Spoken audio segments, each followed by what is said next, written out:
Hey everybody, hope you're doing well. My name's Kelvin Ma. I'm the founder of RemoteScale.com. I'm very excited to be bringing you this new video on Airbnb ranking factors. But before we go into my computer, I want to let you know this very important thing. And that is that this video is just a high-level overview of the Airbnb ranking factors that we found right now. So right now we've collected 27 out of the 100 plus Airbnb ranking factors, and we've done this through our own research, from running tests and stuff like that, and also from looking at and reading the Airbnb blogs that are out there as well, the official ones and even some Reddit threads as well. So we've gone through, we've really tried to narrow down what's really important.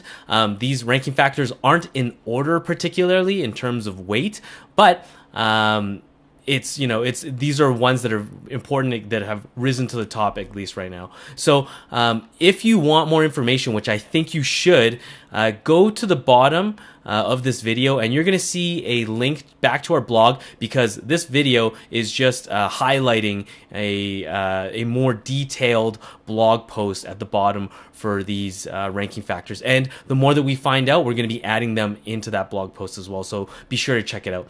So without any further ado, guys, let's hop into my computer. Hey guys, so right now you are looking at what I call the booking battlegrounds. And the booking battlegrounds is essentially 3 phases for your Airbnb that you really need to utilize in order to grow your business. I'm sure you guys watching this have probably grown your properties quite a bit. So right now you're concentrating mostly on the optimization phase. Startup is obviously very obvious for those that, because everyone has to go through the startup phase, and then leverage is kind of a little bit of a different phase because of the fact that not everyone reaches there, but I'm going to guess that you guys have, because most of the people that I talk to that care about Airbnb optimization generally have more than 4 properties, I would say, that they're trying to take care of. So this is the area that we're going to be talking about. This is the kind of stuff that the Airbnb ranking factors really matter for, is this optimization phase. All right, so let's get right into it. Let's go into the Airbnb ranking factors. So number 1 is click-through rate. Click-through rate is very simply just how many people are searching through the Airbnb search results, finding your listing, and then clicking on it. So it's not necessarily a view, but it's the action of the click, which is important, right? And number 2, pricing. So I'm sure all of you have made these small pricing adjustments to your Airbnb, and it's not surprising that boom, you all of a sudden get 2 bookings, and oh, what do you know, right? But that actually counts as a ranking factor, right? So maybe you already know this one, but let's highlight it again, right? Let's make sure that it's in these 27 that we found, right? Number 3, your availability. So your availability actually helps with your search visibility, right? At the end of the day, because the more availability you have, then the more reasons Airbnb has to show you, right? To show you in front of the guests that they have coming on to their platform. Number 4, we've got the booking rate velocity. So how fast are bookings actually coming in, right? So are they coming in every day for you for this property, which is probably not likely, but it does matter the velocity at which you are getting your bookings, right? So that also entails the actual booking rate, right? So the booking rate that you're looking at in the progress section there, what you're seeing is just how many people visited your page and how many people booked it, right? So the more you can book that at a higher, and the more that you can increase that rate at a higher speed, the better, right?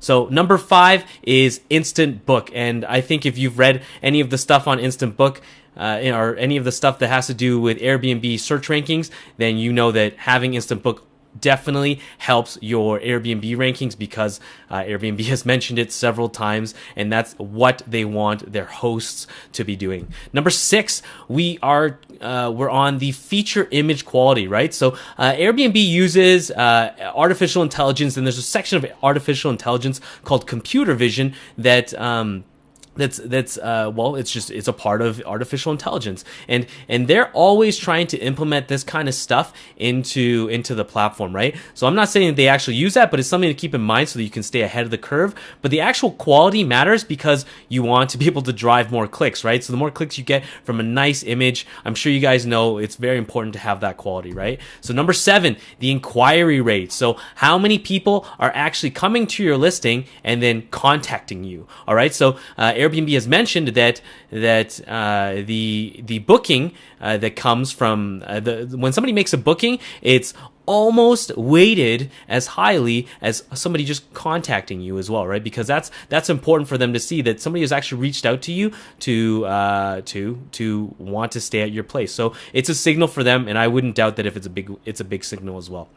So number 8, we've got wish list velocity. Now we have mentioned in previous videos and also on the blog that Airbnb has removed the wish list. What is it? It's the wish list code essentially that's inside of each Airbnb listing. And what happened is they removed that part so that we couldn't keep track of how many wish lists our listings were in. So this one's in here because it was previously there before, but Airbnb has mentioned though before they took away that piece of code in the listing, they mentioned that it's not about how many wish lists people wish list your property, but it's actually about how often those people do it over the long term, right? So what's your long-term progress look like for your wish list, for getting your property added into a wish list?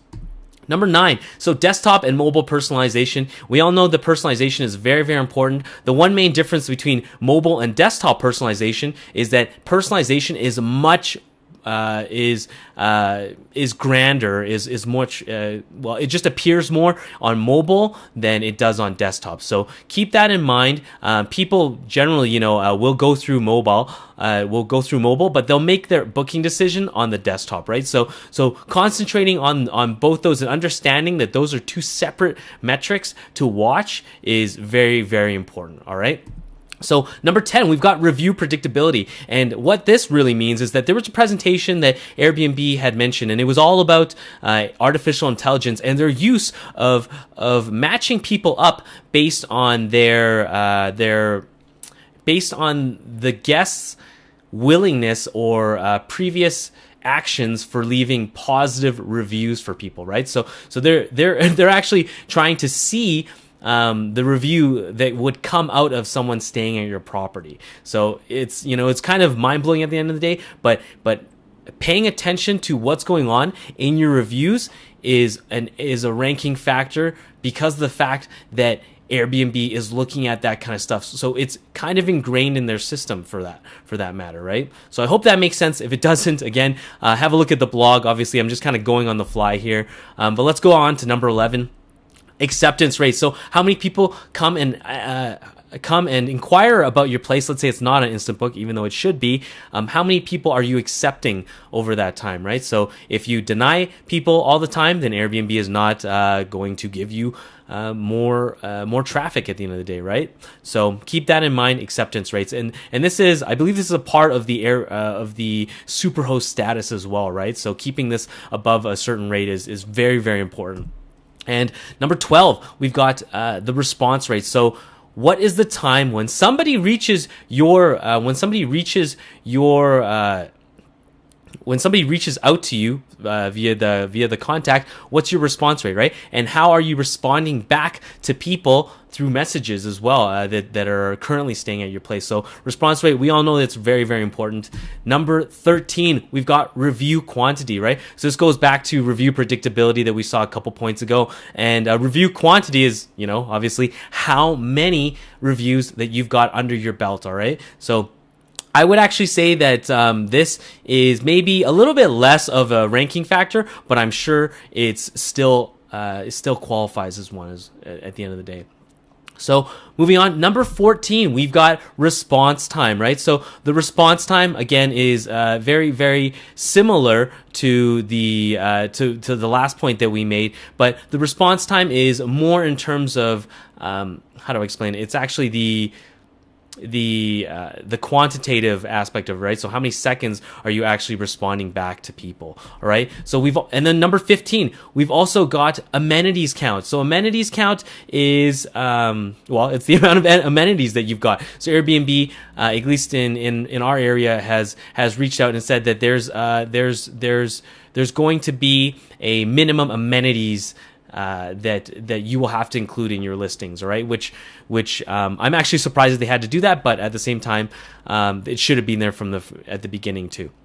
So moving on, number 16, complete host verifications, all right? So Airbnb has mentioned that they look at you having more verifications added onto your profile and trying to connect your verifications up with other guests and stuff like that. And sometimes that means going into social networks like Facebook and stuff like that to match you up. Whether or not you're comfortable with that, I'm not really sure, but that's what Airbnb has mentioned that they'd like to have for their community, right? So having more verifications is also good for guests, but it's also good for hosts as well.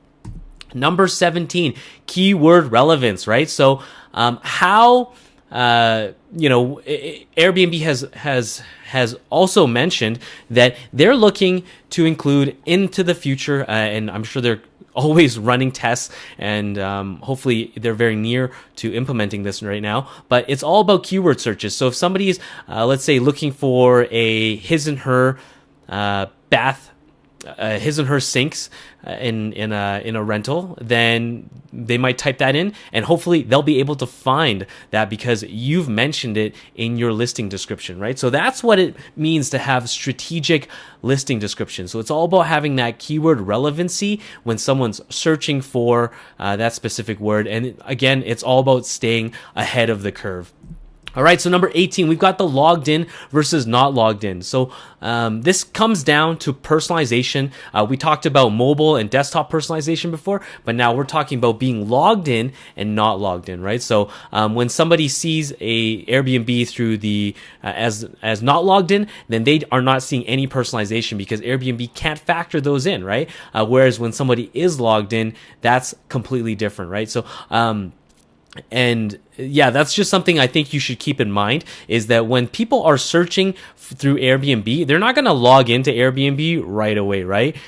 Some people do and some people don't, right? So some people might be just browsing on their phones, or they just might be at work, so they want to look very quickly to find a place and then save it, bookmark it. And then go back or email it over to their spouse or something like that. Hey, what do you think about this? And kind of go back and forth, right? So don't think that personalization affects 100% of what's going on the Airbnb search results, right? So just keep that in mind. And let's move on to number 19, new listing love. So new listing love just really means when you have that new listing badge right there in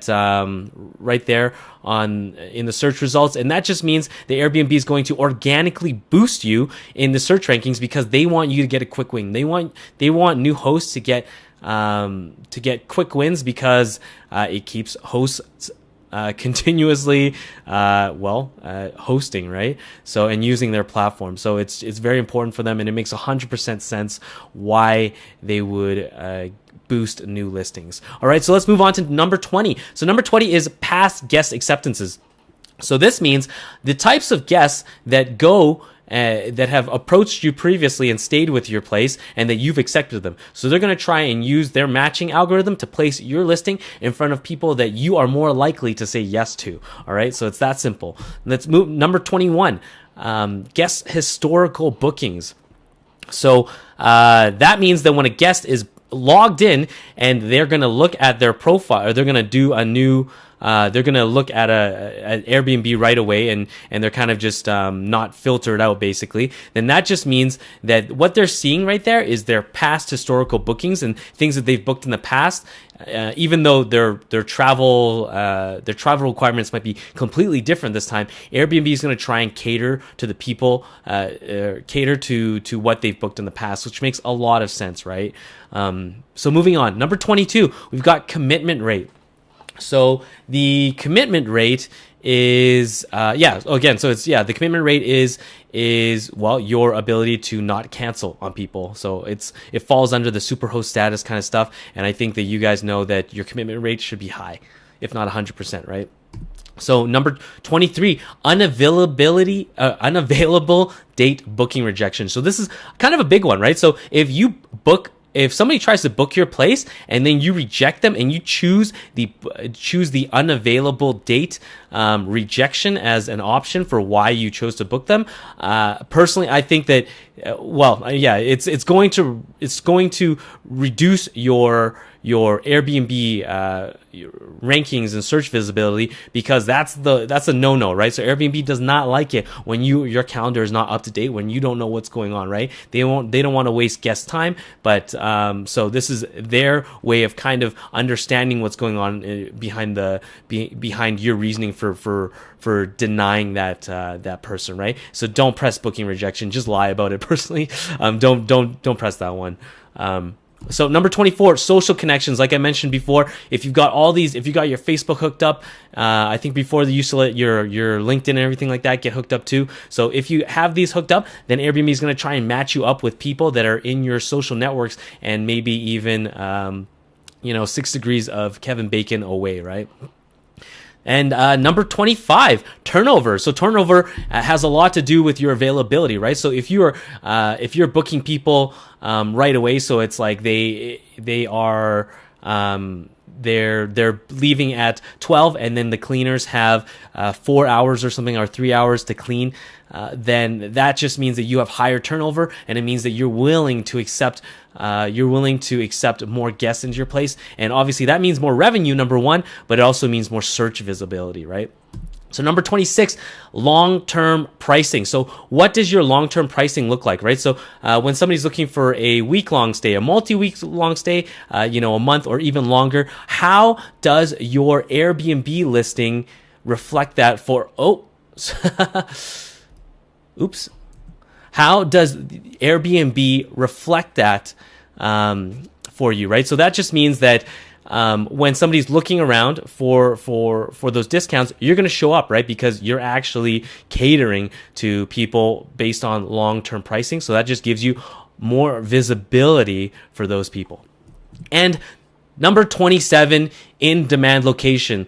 So just like all real estate, we know that location is very important. So if you are in an in-demand location, Airbnb is going to show you, number one, you're going to benefit from more views, just in general from people looking at that location specifically. But it also just means that you're also going to get all these clicks and all that kind of stuff, all that kind of great love. And you're also going to get what I call conversion triggers, right? So if you ever see that little bell or whatever that's the Airbnb says, it's like, oh, there are there's only 9 listings available in this place, or basically it's all these different factors that Airbnb is adding into their platform to help encourage people to convert them into making a booking as soon as possible, right?